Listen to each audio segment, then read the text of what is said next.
Subscribe करें और bell दबाएं ताकि कोई खबर रह न जाए।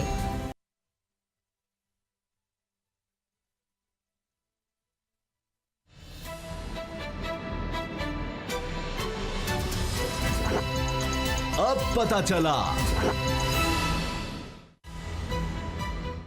चला में आज आप जान सकेंगे ईवान में सिलेक्टेड की तकरार, कैसे टलेगा मुआशी बहरान, आर्मी चीफ ने नुस्खा बता दिया, एमनेस्टी की मुद्दत में तोसी होगी या नहीं, चेयरमैन सेनेट पर यलगार, अपोजिशन इंतशार का शिकार, बेनयाम एहतसाब की तलवार, बड़े नाम खौफ का शिकार।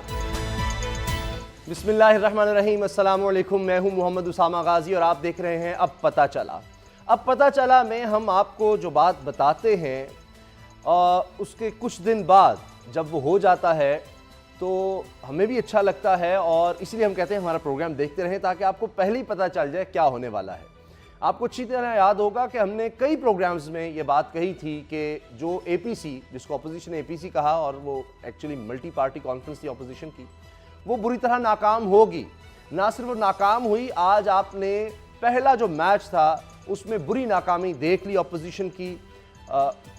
जो जिस तरह से बजट पास हुआ है उसमें तो लगता है कि अपोजिशन की बड़ी सुबकी हुई है।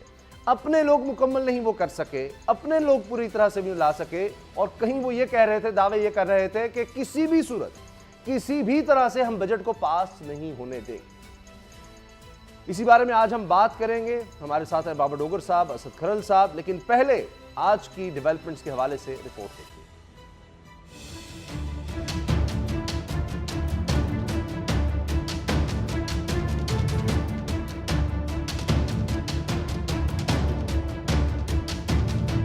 इल्जामात, नारेबाजी और शोर शराबा, यह है बजट मंजूरी इजलास का मुख्तसर खुलासा। अपोजिशन अरकान स्याह पट्टियां बांध कर इजलास में आए। नून लीग और पीपल्स पार्टी ने बजट पर सबसे ज्यादा एतराज उठाए। बच्चा कहते हैं सिलेक्टेड है, हुकूमत सिलेक्टेड है, वज़ीर-ए-आज़म सिलेक्टेड है, हम नहीं कह सकते, हम नहीं कहते। जिस मुल्क का वजीर आजम कहे कि हमारी मईशत बैंकरप्ट है तो फिर उस मुल्क को किसी दुश्मन की जरूरत नहीं है। बजट जैसे अहम मामले पर अपोजिशन सियासतबाजी से बाज ना आई। सितम यह है कि नून लीग अवाम की बेहतरी के लिए तो कोई तरमीम नहीं लाई, बल्कि सीनियर लीगी अरकान तहरीक लाए के फाइनेंस बिल का नाम IMF ताबेदारी बिल 2019 रखा जाए। सवाल यह है कि क्या बिल का नाम बदलने से अवाम को रिलीफ मिलेगा या लीगी रहनुमाओं की अना को तस्कीन। अपोजिशन के ऐसे इकदाम पर वजीर मुमलिकत हमाद अजहर ने दिया करारा जवाब। जनरल जिलानी की पैदावार है, ये जनरल जियाउल हक की पैदावार है, अयूब खान की पैदावार है। सियासी झगड़े अपनी जगह, लेकिन हकीकत यह है इस वक्त मुआशी बहरान है पाकिस्तान के लिए सबसे बड़ा इम्तिहान। आज यही बात आर्मी चीफ जनरल कमर बाजवा की जुबान पर थी, जिन्होंने हुकूमत के मुश्किल इकदामात को कामयाब बनाने के लिए सबको अपनी अपनी जिम्मेदारी अदा करने का मशवरा दिया। दूसरी तरफ डॉलर और रुपए में मैच है जारी। कल डॉलर ने मारा छक्का, आज रुपए की चौका मारने की आई बारी। लेकिन ये आंख मचोली गरीबों पर पड़ रही है भारी, क्योंकि उतार चढ़ाव के इस खेल ने हर किसी की मत है मारी। सिलेक्टेड वजीर आजम कहा करते थे कि अगर डॉलर की जो पैरिटी रुपए से 1 रुपया बढ़ जाए तो 100 अरब रुपया कौमी खजाने पर, अपने कर्जों पर बोझ पड़ता है। आज एक रात में 700 अरब रुपए का बोझ पड़ा।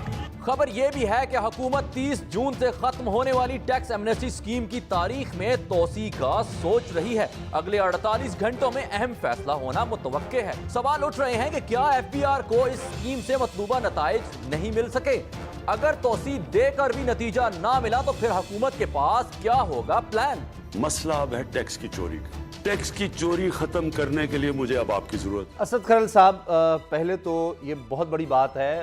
अभी चेयरमैन सेनेट की बात भी हमने करनी है। मुझे लगता है आप दोनों ने जो पेशगोई की थी वो भी वहाँ भी सही होगी। अभी बाबर डोगर साहब ने कल जो बात की थी आसिफ अली जरदारी साहब के हवाले से, वो सच होती नजर आ रही है। वो खुद कोई रिटायरमेंट की बात करने लग गए हैं, इस पर भी हमने आगे बात करनी। लेकिन पहले ये तो अभी पहला मैच था सीरीज का। अगर हम ये कह दें कि 5 साल इस हुकूमत के हैं तो पहला साल, पहला बजट, उसमें बुरी तरह अपोजिशन नाकाम हुई। अपोजिशन कहती है हमसे मजबूत तो अपोजिशन कोई है नहीं, MPC लात मार के गिरा देंगे।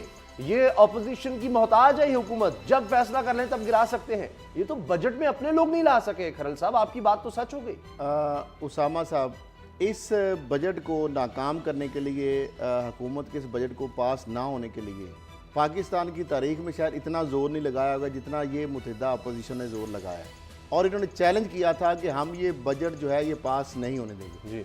आज पूरा जोर लगा के भी 140 या 47 अरकान इकट्ठे कर सके जी। और जिस तरीके से कसरत राय से वहाँ पे बजट मंजूर हुआ, फिनांस बिल मंजूर हुआ जी। और साथ ही ये भी देखें कि मेरा ख्याल है ये भी शायद पाकिस्तान की तारीख का पहला मौका होगा कि जितने ज़्यादा पार्लियामेंटेरियन को टाइम दिया गया है, अपोजिशन को टाइम दिया गया, उनकी तमाम तजावीज़ जो सुनी गई हैं उनको मौका दिया गया है, उनके जो पॉइंट्स हैं जो भी करना चाहते थे बात, उन्होंने अपनी डिबेट की है। तो सबसे ज़्यादा अगर तवील तरीन अगर बहस की गई है किसी बजट के ऊपर किसी भी हुकूमत के, तो मेरा ख्याल है ये हुकूमत जो पहली मरतबा मरकज में आई है इसने लोगों को टाइम। बिलावल कह रहे हैं बोलने नहीं दिया गया। तो अब मेरा नहीं ख्याल कि आप पहले भी हम देखते हैं कि बजट किस तरह पास होते रहे हैं, लेकिन इस मरतबा मेरा ख्याल है कोई ये नहीं कह सकता कि हमें मौका नहीं दिया गया। एक बार नहीं, कई बार मौका दिया गया है। लेकिन मसला ये है कि वो जिनको मौका दिया गया है वहाँ पे बदकिस्मती ये है कि वो अपॉर्चुनिटी जो थी कि आवाम की बात, मुल्क की फलाह बहबूद की बात, मुआशी बेहतरी की बात, वो उसकी बजाय पॉइंट स्कोरिंग के ऊपर उन्होंने जोर दिया, अपने केसेस के ऊपर जोर दिया, अबू बचाओ मुहिम जो है उसके ऊपर जोर दिया गया, प्रोडक्शन आर्डर के ऊपर बात की गई, नैब के बारे में दशनाम तराजी की गई, इदारों के ऊपर जो हमारे सलामती के इदारे हों या जुडिशरी हो उनके ऊपर इल्ज़ाम तराशी की गई। लेकिन असल जो बजट का मसला था, जो उन्होंने तजावीज़ देनी थी, जो आवाम की बात करनी थी, उसके सिवा हर इशू पे बात की गई है। और मैं समझता हूँ कि ये हुकूमत को एक अच्छा क्रेडिट जाता है जो पेशेंस का मुजाहरा किया गया। और जिस तरह आज वज़ीर आज़म साहब वहाँ पे बैठे हुए थे और हमाद अज़हर साहब ने, मैं समझता हूँ कि जितनी मैच्योरिटी के साथ, दलील के साथ, लॉजिक के साथ उन्होंने बात की है, मेरा ख्याल है इस ज़बरदस्त किस्म की। और इमरान खान साहब साथ साथ लुकमे भी दे रहे थे, डेस्क भी बजा रहे थे, और जिस तरह उनको अप्रिसिएशन मिली और फिर जिस तरीके से उन्होंने मुंह तोड़ जवाब भी दिया जब बार बार दूसरी तरफ से बातें, घंटे में तो उन्होंने फिर कहा कि जनाब मुझे पता है जनरल जिलानी, जनरल जिया और जनरल अयूब की जो पैदावार है, और फिर एक जो ज्यादा अरकान जो है वो शोर शराबा कर रहे थे, उनके आप जरा बैठ जाएं, कम अज कम आप तो ना इतना उछले कूदे। कल अभी मुझे आप काम कह रहे थे, सबसे पहले मेरे वालिद जब काफ लीग के सरबराह थे उस वक्त टिकट लेने के लिए आप वहां पे पहुंचे हुए थे, तो थोड़ा सा जरा सब्र करें सबके। तो मेरा ख्याल है कि जो जिस तरीके से ये एक मामला आगे बढ़ा है ना, अब मामला ये है कि बजट तो पास हो गया, चैलेंजेस है बहुत सारे। सही। अच्छा, लेकिन अब आगे चैलेंजेस पर आते हैं, चैलेंजेस पर आते हैं। बाबर आर्मी चीफ साहब ने जो बात की है, उस पर आना है, उस पर आना है। चैलेंजेस की बात है तो यहाँ पर हमाद अज़हर साहब ने कहा जी हमने आटा, घी, फलों और सब्जियों पर कोई टैक्स नहीं लगाया, कोई महंगी नहीं की। तो फिर कौन महंगी कर रहा है बाबर डोगर साहब? ये किस तरह हो रही है? ये चैलेंज सबसे बड़ा नहीं इस हुकूमत के लिए? उसामा साहब, बजट तो पास हो ही जाना था जी, आपने कहा था। आप अपने जो अलाइड पार्टीज हैं उनकी जायज़ नाजायज़ सारी डिमांड्स पूरी कर दें, उनकी ख्वाहिशात के आगे, चाहे वो जायज़ हैं या नाजायज़ हैं, उसके आगे सरे तस्लीम खम कर दें, तो बजट तो पास हो ही जाना था, उसमें कोई दो राय नहीं थी। असल इशू ये है कि बजट में आवाम के लिए है क्या गवर्नमेंट को एक दफ़ा किसी, मैं सारी पार्लियामेंट को देख रहा था, कुमटी सारे मिनिस्टर्स को देख रहा था, किसी एक का सर शर्म से शर्मसार था कि हम कौम को दे क्या रहे हैं। उसामा साहब, ठीक है, इमरान खान साहब ने कहा मुश्किल वक्त है, बजट बनाना बड़ा मुश्किल है, आवाम मुझे सपोर्ट करें, आवाम साथ दें, लेकिन हुकूमत क्या कर रही है? आज चीनी 80 रुपये किलो है मार्केट में, और 58 रुपये किलो बजट वाले दिन, जिस दिन बजट दिया गया था उस दिन 58 रुपये किलो थी। बजट आज पास हुआ है, उस दौरान चीनी की कीमत इस तरह से बढ़ गई, बिजली, गैस, पेट्रोल, हर चीज़ की कीमत बढ़ गई। प्राइम मिनिस्टर हाउस पहले मरियम चलाया करती थी, प्राइम मिनिस्टर हाउस का कंट्रोल मरियम के पास था, वहाँ पर सोशल मीडिया का कंट्रोल मरियम के पास था। अब वहाँ पर नई गवर्नमेंट आ गई, तब्दीली की गवर्नमेंट आ गई, अब उन सारी चीज़ों पर कंट्रोल जो है वो जहांगीर तरीन साहब के पास है। प्राइम मिनिस्टर हाउस के अंदर कौन आता है, प्राइम मिनिस्टर हाउस से बाहर कौन जाता है, प्राइम मिनिस्टर हाउस में इमरान खान को कौन मिलेगा, कौन नहीं मिलेगा, इस सारी चीज़ की इजाज़त जहांगीर तरीन साहब देते हैं। ठीक है, मुश्किल टाइम है, बजट बनाना मुश्किल था, गवर्नमेंट के पास रिजर्व नहीं है, पैसे नहीं है, सूद देना, सब कुछ उसामा साहब ठीक है, लेकिन गवर्नेंस और एडमिनिस्ट्रेशन के लिए कितने पैसे रिक्वायर्ड हैं? पंजाब में वसीम अकरम प्लस साहब की हुकूमत है, इतनी बेबस, इतनी लाचार हुकूमत मैंने कभी नहीं देखी। आप एक तरफ आवाम से कहते हैं कि टैक्स दें, सारी दुनिया में लोग टैक्स देते हैं, उन टैक्सों के बदले जो गवर्नमेंट उनको रिलीफ देती है, क्या गवर्नमेंट ने आज तक वो भी देखा है? आज थाने में जिस तरह से लोग रुल रहे हैं वो आपके सामने है, जिस तरह से कचहरियों में लोग रुल रहे हैं, जिस तरह से करप्शन का बाजार गर्म हुआ है वो भी आपके सामने है। करप्शन खत्म नहीं हुई, उसामा साहब, आप थाने में चले जाएं, आप कचहरी में चले जाएं, किसी एलडीए में चले जाएं, किसी डिपार्टमेंट में चले जाएं, बगैर पैसों के अगर आपका काम हो जाए तो मुझे पकड़ लीजिएगा। उसके बाद मैं वसीम अकरम प्लस साहब की एक ट्विटर पे, सारी गवर्नमेंट इस वक्त ट्विटर पे चल रही है, सारी गवर्नमेंट जो है वो सारी स्टेटमेंट्स ट्विटर पे चल रही हैं। वसीम अकरम प्लस साहब का मैंने ट्विटर देखा कि जनाब कब्जा माफिया के खिलाफ बहुत बड़ा क्रैकडाउन हो रहा है। सर जी जाएं, अभी हमने 3 दिन पहले खबर दी है लोधरा में किस तरह सरकारी जमीन पे हाउसिंग सोसाइटी बन रही है, और हमारा जो वहाँ पर रिपोर्टर उसको कत्ल की धमकियाँ दी जा रही हैं लोधरा में, और सबको पता है कि उस कब्जे के पीछे कौन है, कब्जा माफिया के पीछे कौन है, और वो जो बंदा प्राइम मिनिस्टर हाउस में बैठा हुआ है, तमाम डिप्टी कमिश्नर्स, सारे डिप्टी कमिश्नर जो है वो जो ताकतवर लोग हैं उन्होंने अपनी अपनी मर्जी के लगवाए हुए हैं। डीपीओ लोधरा जो है, डीपीओ जो भावलपुर है, वो आईजी से ज्यादा स्ट्रांग है। क्यों है? वो सारी दुनिया को पता है कि उनका सिक्का चलता है, जो वो कहते हैं वही चीज पूरे पंजाब में इंप्लीमेंट होती है, एग्जीक्यूट होती है। गवर्नेंस सर किस तरह हो रही है सर? ये इस तरह तो सर, जाहिर है, मुझे फिर ये आटा, घी, फल, खान साहब ने खुद नोटिस लिया, खान साहब ने खुद नोटिस लिया कि अशिया की कीमतों में इजाफा किस तरह से हो गया, इसको कंट्रोल करें। हाँ जी सर ठीक है, जो महंगाई बजट की वजह से आ रही है वो तो ठीक है, लेकिन महंगाई से पहले ही महंगाई आ गई, बजट पास होने से पहले तमाम चीजों की कीमतें बढ़ गई। ये तो उसामा पंजाब साहब, गवर्नमेंट गवर्नमेंट कहां पर है, गवर्नेंस कहां पर वो है? कह रहे हैं हम क्रैकडाउन करेंगे, चाहे हमारे लोग हों, जो शुगर माफी मुलव्वस है उसके खिलाफ क्रैकडाउन होगा। वो तो कह रहे हैं कि हमारे लोग भी हैं, 2050 के भी हैं, सारे लोग तो पार्लियामेंट में बैठे हुए हैं। मुझे ये बता दें, हमाद अजहर साहब ने, हमने उनकी जो तारीफ भी की, जो बात तारीफ करने वाली थी, लेकिन जो कहते हैं आटा, चीनी, घी, दालों के ऊपर हमने टैक्स नहीं लगाया, तो मुझे ये बताएं जो घी आपको 5 केजी का 1100-1100 मिलता था, आज अगर 1300-1400 में या 1500 में मिल रहा है, तो वो क्यों अचानक इतना महंगा हो गया?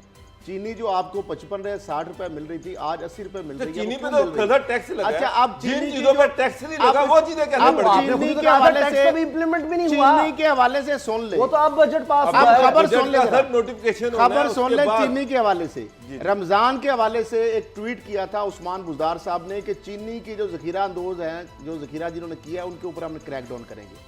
रमजान के दौरान को क्रैकडाउन की खबर आई, आज मसला ये है कि मैं आपको खबर दे रहा हूं कि जो चीनी है, जिस तरह मैंने कहा था ना बड़े दुखी दिल के साथ कि डॉलर जो है 180 रुपए से क्रॉस करेगा, ये आज से 1.5 महीना पहले मैंने बात की थी, तो वो ग्रेजुअली बढ़ रहा है। अच्छा, आज तो खैर कम हुआ है, अच्छा वो एक उसकी वजह थी। अच्छा, दूसरी बात ये है कि जो चीनी है, मैं आज आपको खबर दे रहा हूं, वो 80 रुपए नहीं 100 रुपए से तजावज करेगी, 100 रुपए किलो से तजावज करेगी। और उससे अरबों रुपए कौन बनाएगा? जो वजीर आजम हाउस को जिन्होंने हॉस्टेज बना लिया है, जिन्होंने पहले बनी गाला को बनाया हुआ था। मामला यह है कि आज अगर जखीरा अंदोजों के खिलाफ जो चीनी के जो बड़े बड़े माफिया हैं, सिर्फ जहांगीर तरीन के ऊपर क्रैकडाउन किया जाए। क्या सिर्फ जहांगीर तरीन का अगर आप बात करते हैं तो क्या तो भाई शरीफों की अगर है तो उसको भी पकड़े। सर गवर्नमेंट में कौन है? शरीफों की अगर मिले हैं तो उनको पकड़े, जरदारी के मिले हैं तो किसने पकड़ना है? कोई शुगर मुझे ये बताएं, जहांगीर तरीन साहब के अलावा बाकी चल छोड़ दे, नून लीग की अगर मिले हैं शरीफ फैमिली की, तो उनके ऊपर आप पीटीआई की हुकूमत है क्रैकडाउन करें ना। आप उनके जखीरा जो जखीरे हैं उनके ऊपर भी क्रैकडाउन करना चाहिए। अगर जरदारी साहब की मिलों ने जखीरा अंदोजी की है, उनके ऊपर भी क्रैकडाउन करें। सिंध में जिम्मेदारों को तो करने के पैसे नहीं मिलते, तो आप फिर पार्टी को पकड़ें। पंजाब में पीटीआई की गवर्नमेंट है, अगर पंजाब में चीनी 80 रुपए किलो, अगर हम पोल्ट्री के हवाले से हमजा की बात ऊपर करते थे, बहुत बड़ी फेलियर, सलमान शहबाज और हमजा के ऊपर बात करते थे कि पोल्ट्री और दूध का कारोबार इन्होंने किया है और ये अपनी मर्जी से कीमतें सेट करते हैं, लिहाजा इनको कारोबार नहीं करना चाहिए। एक तरफ तो जहांगीर तरीन साहब जो डिफेक्टो वज़ीर आज़म बने हुए हैं, अगर बीएनपी का मामला होता है अख्तर मैंगल का, तो वहां पे जहांगीर तरीन साहब मीडिएशन के लिए पहुंच जाते हैं। अभी एमक्यूएम के साथ मुज़ाकरा आता है, मुज़ाकराती टीम के हेड जो है जहांगीर तरीन साहब बन गए हैं। पंजाब के अंदर कोई बड़ी मीटिंग होती है, जहांगीर तरीन साहब उसको हेड कर रहे होते हैं। कोई ट्रांसफर पोस्टिंग का मामला होता है तो वहां पे बुजदार साहब डिसफंक्शनल है और ट्रांसफर पोस्टिंग डीसीओ डीपीओ बोलियां लग रही हैं।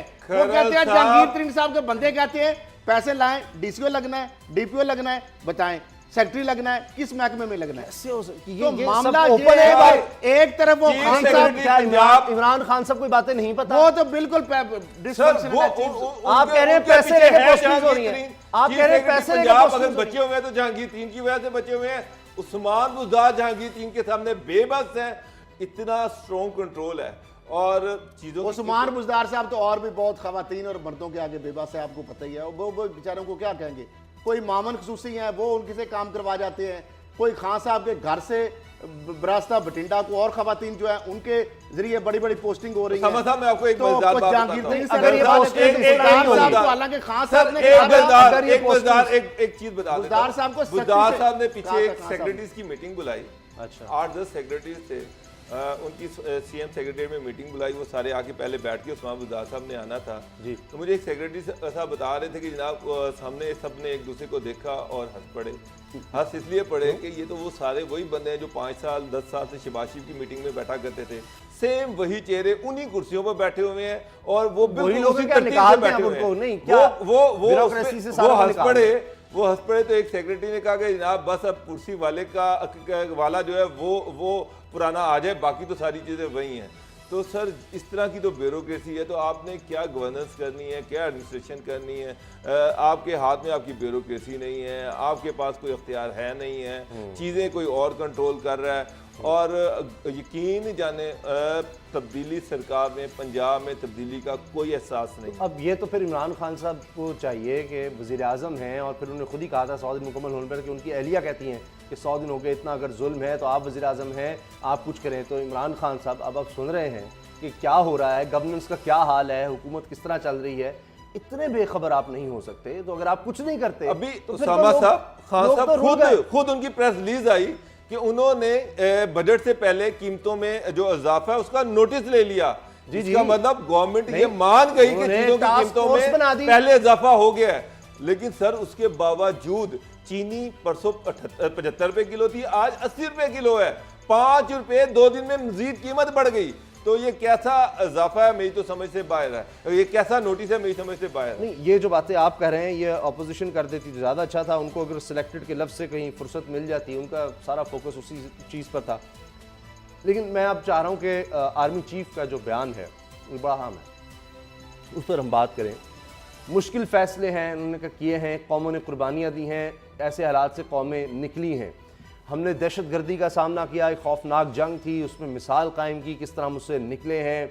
अभी भी कुछ वाक़यात हो जाते हैं, लेकिन वो जो हाल था उससे तो हम बहुत बेहतरी आ गई है।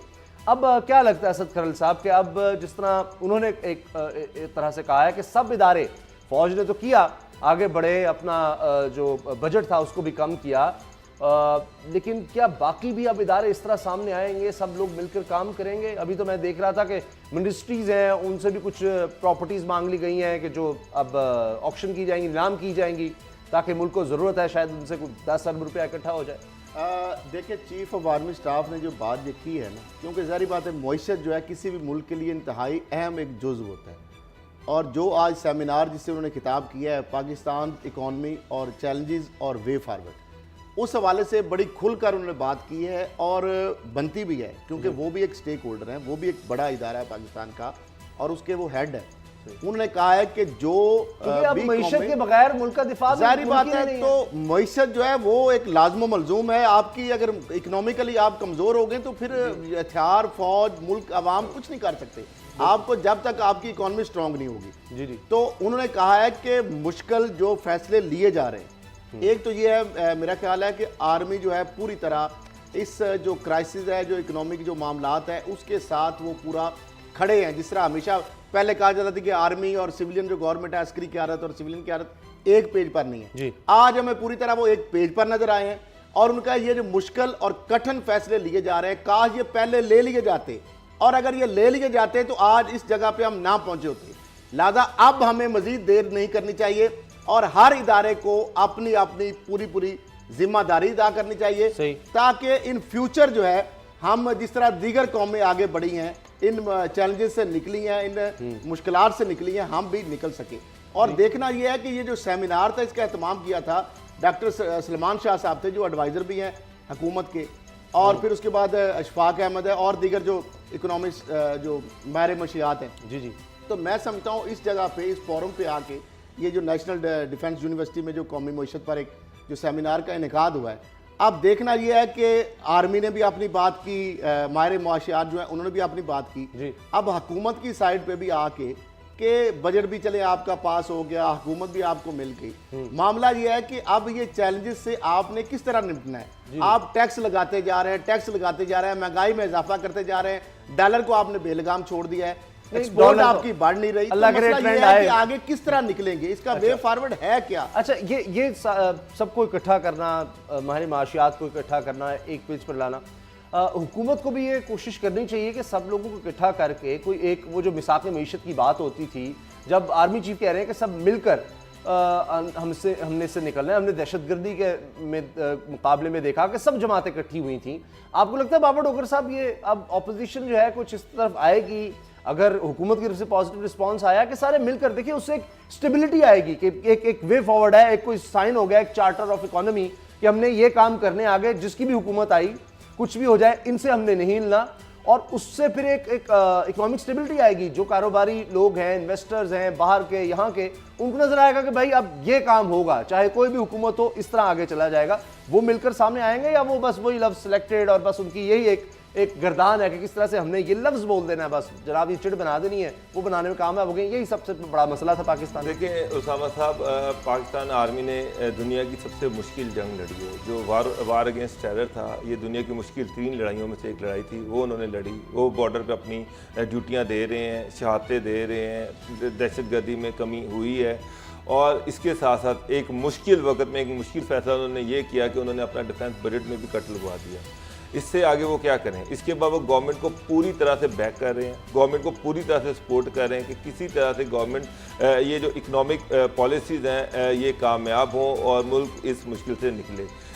इसीलिए गवर्नमेंट, आर्मी जो है वो गवर्नमेंट के साथ बिल्कुल साथ खड़ी हुई है, मैक्सिमम यही कर सकती है जी। अब गवर्नमेंट के अपने जो करने वाले काम है वो गवर्नमेंट ने करने हैं, वो आर्मी ने नहीं करने हैं। अपोजिशन के साथ अगर उस चार्टर ऑफ इकोनॉमी जो कि अपोजिशन की तरफ से आया, गवर्नमेंट की तरफ से नहीं आया, अगर उन्होंने इस तरह का कोई इंदिया दिया है और वो ये चाह रहे हैं कि इस मुश्किल हालात में अपोजिशन और गवर्नमेंट एक पेज पे खड़े हों, तो गवर्नमेंट के मिनिस्टर को भी थोड़ी सी लगाम देनी पड़ेगी। जिस तरह से जो मिनिस्टर उठता है और वो अपोजिशन को गालियाँ देनी शुरू कर देता है, मुझे लग रहा है कि इससे तो गवर्नमेंट का जो नॉन सीरियस एटीट्यूड है वो नजर आ रहा है। आप बात सिलेक्टेड की कर रहे हैं। मुझे एक मिनट, उसामा साहब, डिप्टी स्पीकर को क्या जरूरत थी वो सिलेक्टेड पे पाबंदी लगाता? क्या जरूरत थी? वो तो खुद उसने छेड़ बनवा दी प्राइम मिनिस्टर की। जब आप ये लफ्ज इस्तेमाल करते हैं तो क्या आप सुप्रीम कोर्ट को चैलेंज नहीं करते, इदारों को चैलेंज नहीं करते, आप इलेक्शन कमीशन को नहीं करते, किसी की इदारे के तो मान ले।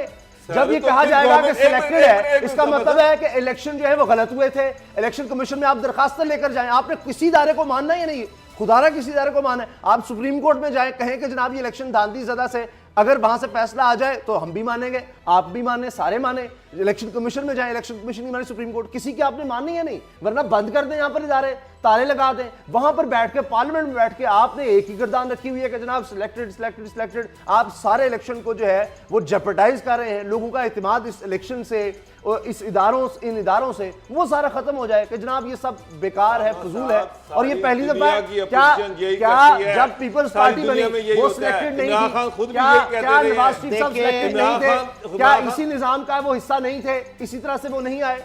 इमरान खान खुद भी यही कह रहे हैं। मुझे एक बात बताएं, ये जो हर बंदे को करप्ट कह रहे हैं, जो बाहर भी बैठे हैं, जो अंदर भी बैठे हैं, इसलिए के फैसले हुए हैं, सुप्रीम कोर्ट से फैसले हुए हैं। देखिए आप आज तक करप्ट इलेक्शन कमीशन उसको आपने प्राइम मिनिस्टर हाउस के अंदर बैठाया हुआ है और आप दूसरों की तरफ उंगलियां उठा रहे हैं। यार आप पहले अपनी तरफ तो देखें, आपकी अपनी कैबिनेट में कितने नामजद हैं, उनको आपने आज तक करप्ट कहा है, उनको तो आप खुद ही सर्टिफिकेट दे रहे हैं कि ये सारे डेड ओनर्स हैं, और जो दूसरा है उस पर थोड़ा सा भी केस है वो करप्ट है। वो जेल में साहब जब इस तरह को जेल चलेगी तो फिर इसको कोई नहीं मानेगा कि जो आपके साथ बैठे हुए हैं आप उनके साथ चार्टर बना लें, उनको एनआरओ दे दें, जो मुखालिफ है उसको आप करप्ट कहना शुरू कर दें। जेल किसको हुई है? जहांगीर तरीन साहब को जेल तो नहीं हुई, नवाज शरीफ साहब को जेल हुई है, उन्होंने क्राइम करप्ट का है, उनको करप्शन की बुनियाद पर कोर्ट ने नाअहल किया है, उनको इलेक्शन लड़ने से कोर्ट ने मना किया, पाबंदी लगाई है।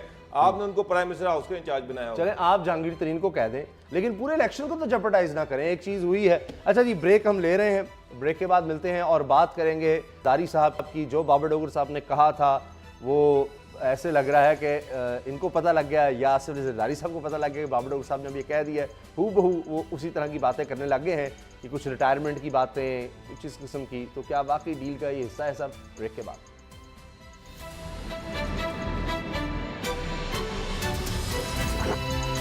अब पता चला।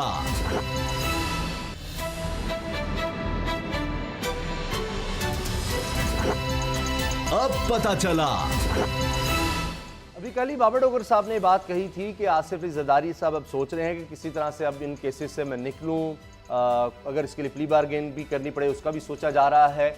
और वो ये समझते हैं कि अब बिलावल हैं, आसफा बख्तावर, ये आगे आकर सियासत संभाल सकते हैं। आज कल ये बात बाबर डोगर साहब ने कही और आज आसिफ अली जरदारी साहब ने पार्लियामेंटेरियन से बात करते हुए खुद ये कह दिया कि अब वो बस अपनी ज़मीनें संभालना चाहते हैं। अब बिलावल ने शादी के लिए भी हाँ कर दी है, अब लड़की ढूंढनी है और मैं पोते पोती के साथ खेलना चाहता हूँ। तो बाबर डोगर साहब, तो ये ऐसे ही तो नहीं है, यानी वो कह रहे हैं मैं अब ज़मीनें संभालना चाहता हूँ, वो कोई जेल का जिक्र नहीं कर रहे कि अब मैं जेल में भी हूँगा तो मैं बड़ा स्ट्रांग रहूँगा। वो कह रहे हैं मैं ज़मीनें संभालना चाहता हूँ, पोते पोती के साथ खेलना चाहता हूँ। तो वो तो ज़िंदगी कहीं अब जेल में नहीं देख रहे, वो बाहर देख रहे हैं अपनी ज़िंदगी। उन्होंने कहा कि सियासत से मैं रिटायरमेंट लेना चाह रहा हूँ। ऑफ कोर्स मैंने कल भी आपसे कहा था कि मलिक रियाज उनके बड़े करीबी साथी हैं, उनके दोस्त हैं। उन्होंने उनसे सुप्रीम कोर्ट ने उनसे कहा कि आप हज़ारों रुपया दें और अपनी जान छुड़ा लें, सब कुछ वाइट करवा लें। और अल्टीमेटली उन्होंने जो बात ख़त्म हुई, जो बात वो हुई 460 अरब रुपए पे, और उसके बाद वो क्लीन चिट लेके वहाँ से चले गए।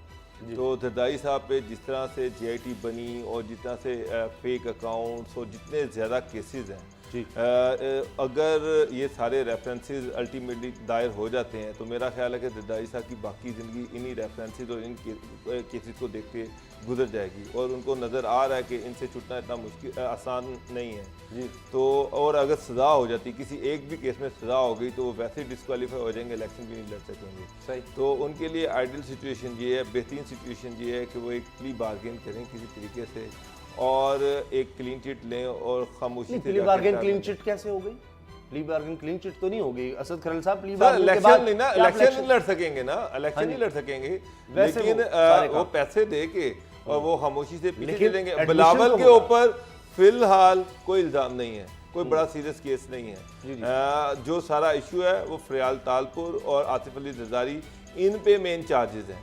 और अगर वो एक सर्टन अमाउंट दे के इन चार्जेस से अपनी जान छुड़वा लेते हैं तो वो उनको क्लीन चिट मिल जाएगी और आराम से घर चल जाएंगे, इलेक्शन नहीं लड़ सकेंगे। और वो खुद भी कह रहे हैं कि मैं इलेक्शन लड़ना नहीं चाहता। तो फिर भी रहेंगे।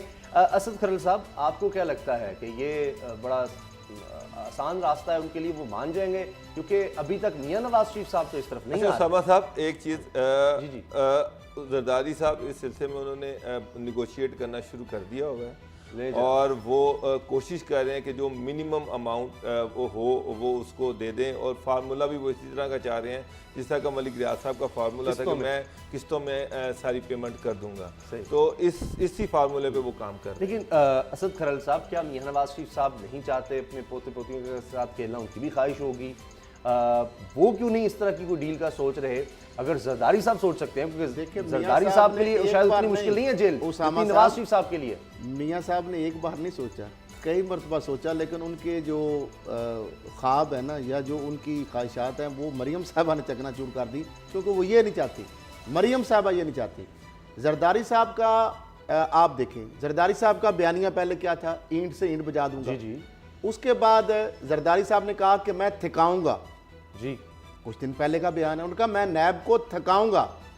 अब जरदारी साहब खुद थक चुके हैं, उनको समझ आ गई है, उनको पता चल चुका है कि अब वो हालात नहीं है। अब वो जो मफामत पॉलिसी थी ना, जिस तरीके से फेक अकाउंट्स 4 साल नवाज शरीफ साहब ने ये चौधरी निसार को दबा के और FIA को दबा के वो नीचे अंडर कारपेट पड़े रहे, अब उनको पता है कि ये इमरान खान जो वज़ीर आज़म है, ये FIA, ये नैब शायद उनके उस इन्फ्लुएंस में उस तरीके से नहीं आएंगे। वरना यही जरदारी साहब आज से 4 माह पहले देखें, जब कमरुज़्ज़मान चौधरी चेयरमैन नैब थे जी, तो उन्होंने क्या कहा था प्रोग्राम में बैठ के, उन्होंने कहा ये नैब, इस चेयरमैन नैब की क्या मजाल।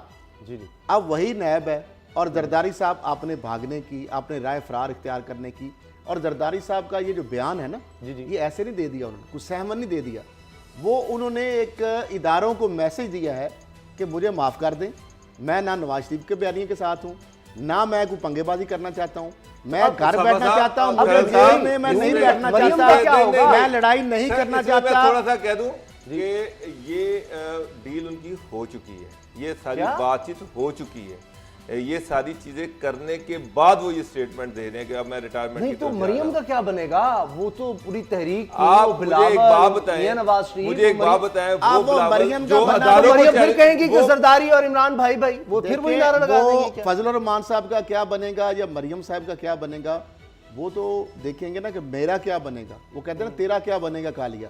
बात यह है कि जरदारी साहब जो है वो चाहते हैं इस वक्त जो उन्होंने बता दिया वो क्या चाहते हैं, उनकी बीमारी की हालत भी, उनकी बीमारी की हालत भी आप देख चुके हैं। हाँ जी, और वो इस वक्त जेल फेस करने के लिए किसी तरह भी तैयार नहीं है। ना वो चाहते हैं कि फरियाल तालपुर साहिबा जो है वो जेल में रहे, ना वो चाहते हैं मजीद उनके साथियों को गिरफ्तार किया जाए। शर्जीला मेमन साहब बाहर आ चुके हैं। नवाज शरीफ साहब डील इसलिए नहीं कर रहे कि जनाब वो मरियम की सियासत खत्म हो जाएगी, लोग ताने देंगे कि जनाब देखें आपने मान लिया, तो क्या पीपल्स पार्टी की बिलावल मानने के नहीं। देखें मैं थोड़ा सा इख्तिलाफ मेरा है तो माजरत के साथ डॉक्टर साहब से, जरदारी साहब खुद प्ली बार्गेन नहीं करेंगे। जरदारी साहब की बड़ी जो सीनियर जो उनकी लीगल जो तजर्बा का टीम है, उन्होंने मशवरा दिया है कि अनवर मजीद साहब या बाकी जो लोग इस केस में पकड़े होंगे, क्योंकि जरदारी साहब का बराह रास्त किसी भी इंक्वायरी इन्वेस्टिगेशन में तल्लक इतना ज्यादा नहीं बन रहा, लिहाजा वो जो लाइबिलिटी होगी वो कोई और पे कर देगा, तीसरा आदमी पे करेगा। जरदारी साहब जो लाइबिलिटी है वो अनवर मजीद साहब करें, वो उनका को फ्रंटमैन आगे कर लेगा, वो कोई भी करे तो वो करेगा। लिहाजा जरदारी साहब को वो जो साथी उनके मुल्ज़म है वो क्लीन चिट देंगे। अच्छा। उसकी बुनियाद पर नैब जो है वो भी उसको कन्फ्रंट नहीं करेगा और अल्टीमेटली जरदारी साहब जेल से बच जाएंगे। देखिए जमानतें ये वापस ले ली नवाज शरीफ साहब को नहीं मिल सकती कि वो कहीं और से कर दें, बाबर डोगर साहब वो भी कुछ इस तरह ही कोई और बंदा मान जाए, कोई उनको तो सजा हो चुकी है, उन पे तो कोर्ट ने एस्टैब्लिश कर दिया कि वो इसमें गुनाहगार हैं, उन्होंने ये सारी 2 नंबरी की है, ये करप्शन की है, तो वो तो अब स्टैंप लग चुकी है। अब तो उन्होंने सजा जो है याद नाहल भी हो चुकी है, मियां साहब तो क्वालिफाई कर नहीं सकते। अब इनके पास वो ऑप्शन नहीं है। हाँ ये ऑप्शन था सजा से पहले, अगर वो ये सारा कुछ मान लेते और कह देते कि ठीक है जी ये मैंने किया है और मैं इसको इस तरह से सेटल करना चाह रहा हूँ, या दरमियान में मरियम मान जाती या कोई उनके बेटे अपने सर पर ये ले लेते कि जी ठीक है देर हो गई है। अब मियां साहब जेल से निकलने के लिए बड़े बेताब है, लेकिन मरियम साहिबा आगे रुकावट बन रही है। वो कह रही है अगर आपने गिल्ट एडमिट कर लिया, ये बात तो कल को लीक हो जाए। दूसरी बात ये मैंने पहले भी कहा था कि उनके जो बेटे हैं, देखिए लालच बड़ी बुरी बला होती है, अल्लाह माफ करे, के पास थोड़ी दौलत नहीं, मरियम साहब बावजूद इसके कि बेटों के पास पैसा नवाज शरीफ साहब का है, अरबों रुपए उन्होंने वहां पे नहीं कमा लिया, हो सकता है देने को तैयार हो, नहीं है, हो सकता है वो देने को तैयार हो, नहीं तैयार ना, यही मसला है। यूके से पैसे अगर निकालेंगे तो वहां पे वो भी गिरफ्त में आ जाएंगे। तो मरियम साहब के पास भी बहुत पैसा है, उनके पैसे मरियम साहब तो माशाल्लाह आप खुद एडमिट कर रही हैं कि 1 अरब से ज्यादा आ गया। अब वही मरियम साहबा कहती थी कि पाकिस्तान तो लंदन तो क्या पाकिस्तान में, अब मुझे ये बता दें 1 अरब रुपया, 1 अरब रुपया वो कौन सा कारोबार करती थी, ये बता दे जरा। मरियम साहबा कौन सा कारोबार करती थी? वो तो 1 अरब कह रही है, 600 अरब रुपए का है। अगर सेटलमेंट होती तो कम से कम 500-600 अरब तक की बात जाएगी, इससे कम पे बात दौलत तो है, अगर उन्हें रेंज करनी हो कर सकते। बेटे से यहाँ पे लाना, सऊदी अरब से यहाँ पे लाना, पहले तो इनका HBL बैंक था, न्यूयॉर्क के जरिए घूम के आता रहा पैसा। अब ना तो इनकी हुकूमत है, ना इनके बैंक के अंदर इन्फ्लुएंस है, बाहर से पैसा फाटफ की मनी लॉन्ड्रिंग के हवाले से जो एंटी मनी लॉन्ड्रिंग और अनएक्सप्लेन्ड वेल्थ का वो माने गवर्नमेंट बात की बात है, पैसे पहले अरेंजमेंट हो जाए। अच्छा तो सही एक और बात बड़ी अहम है क्योंकि टाइम कम रहेगा। चेयरमैन सेनेट को जनाब हटाना है, ये फैसला हो गया था, ये फैसला हो गया था, ये अब क्या हो गया है असद करल साहब? मुझे सिर्फ ये बता रहे, एक वन लाइनर 104 तादाद है, जी। और चेयरमैन तब्दीली के लिए 53 वोटों की जरूरत है जी। अब अगर नून लीग, पीपल्स पार्टी, JUIF और दीगर जो इत्तेहादी मल्टीपल जो इत्तेहाद है जी, जी। इनको मिलाया जाए तो 66 लोग हैं। बड़ा आसान 53 लोग चाहिए, 66 लोग हैं, 13 लोग इनके पास ज्यादा है। तो आगे खुद ही अब समझदार है कि इसका मतलब हम ना ही समझे, फिर ये सब ड्रामा हो रहा है, अवाम को बेवकूफ बनाया जा रहा है। क्या हुआ है? ये आपस में मुनक़िस्म है। ये क्या हुआ है बाबड़ोगर साहब, ये क्या हो रहा है? सर मैंने आपसे पहले ही कहा था कि PMLN डिवाइडेड है। अब बिलावल साहब जो हैं वो जो उस धमकी के जरिए जो कुछ हासिल करना चाहते थे वो उन्होंने हासिल कर लिया है। जरदारी साहब की स्टेटमेंट आपके सामने आ गई है। अब बिलावल साहब, मौलाना का क्या होगा?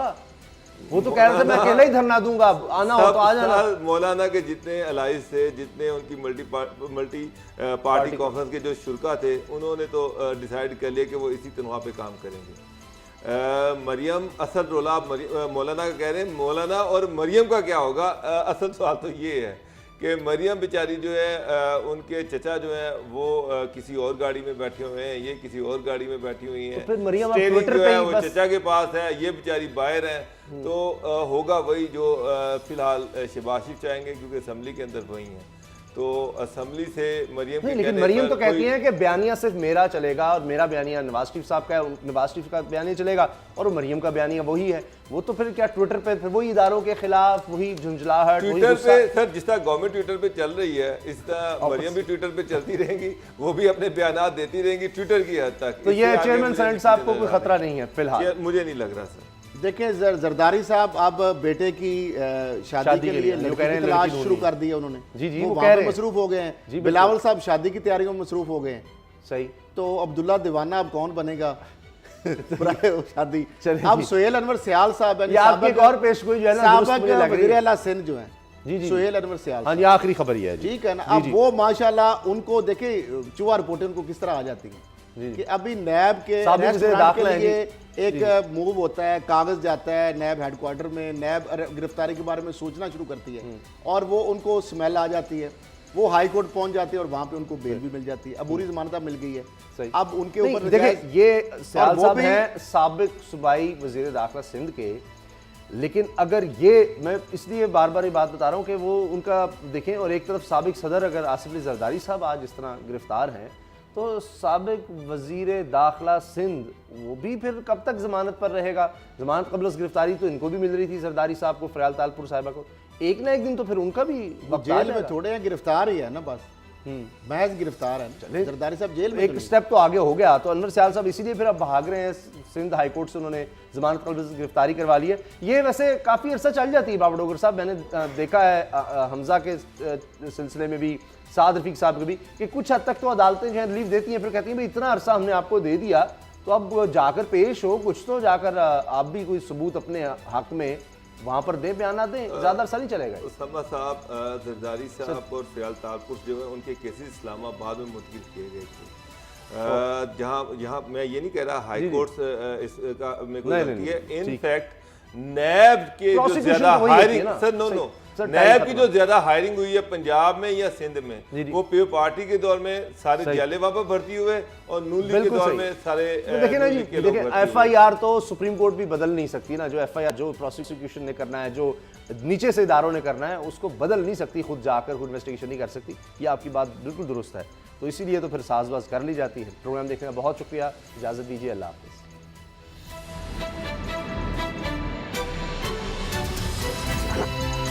अब पता चला। सब्सक्राइब करें और बेल दबाएं ताकि कोई खबर रह न जाए।